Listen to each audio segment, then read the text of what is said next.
지난 시간 저희는 SK 하이닉스 단 한 주의 거래가 어떻게 800억 원 규모의 가상자산 파생 시장을 뒤흔들었는지 전해드렸습니다. 그런데 이 사건 끝이 아니었습니다.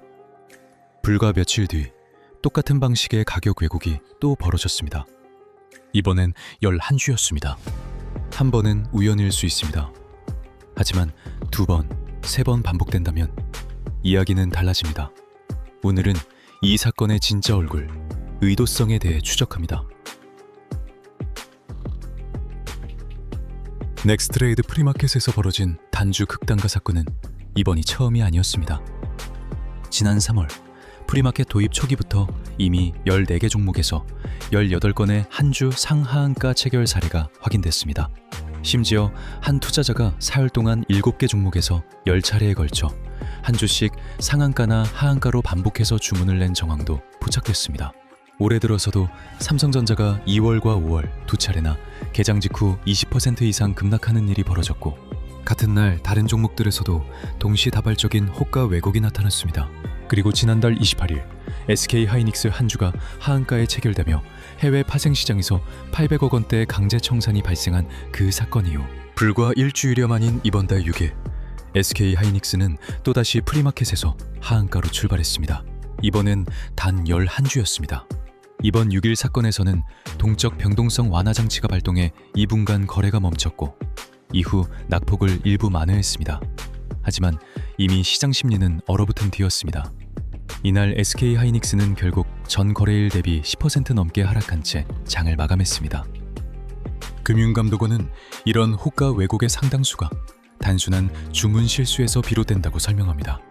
하지만 동시에 얇은 호가를 악용한 고의적인 시세 교란 행위도 적지 않다고 밝혔습니다. 숫자를 보면 의심이 짙어집니다. 국내 시장에서 필요했던 거래 금액은 단 127만 2천 원. 하지만 이 한 번의 거래로 촉발된 해외 파생 시장의 강제 청산 규모는 약 839억 원. 무려 6만 6천 배로 불어났습니다. 이 극단적인 비대칭이 시장을 불안하게 만드는 이유입니다. 아주 적은 비용으로 아주 큰 파장을 만들 수 있다면 누군가는 그 구조를 노릴 유인이 충분합니다.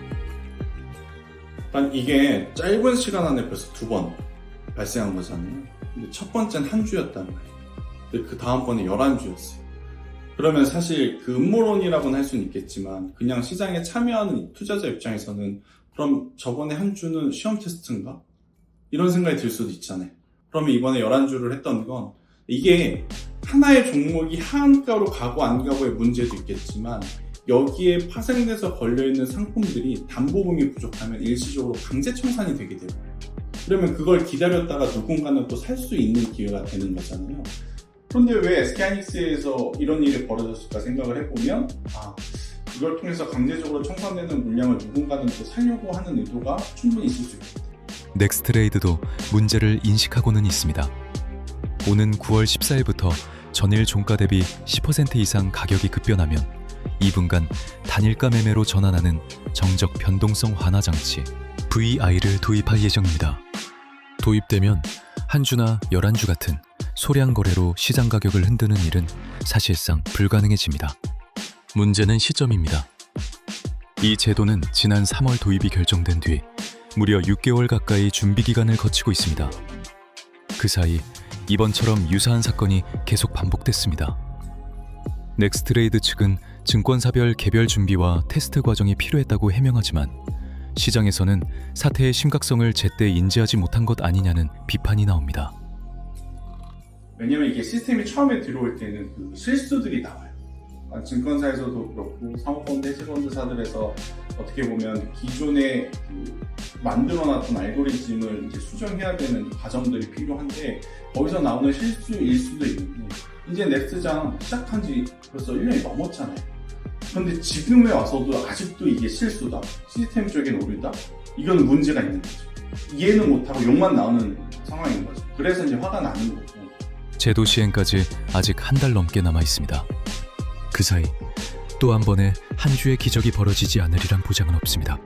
127만 2천 원짜리 주문 한 건이 800억 원을 삼켰던 그날, 그리고 불과 일주일 뒤 되풀이된 11주의 하한가. 우연이라고 하기엔 패턴이 너무 선명합니다. 제도의 공백이 메워지기 전까지 시장은 얼마나 더 이런 작은 구멍에 흔들려야 할까요?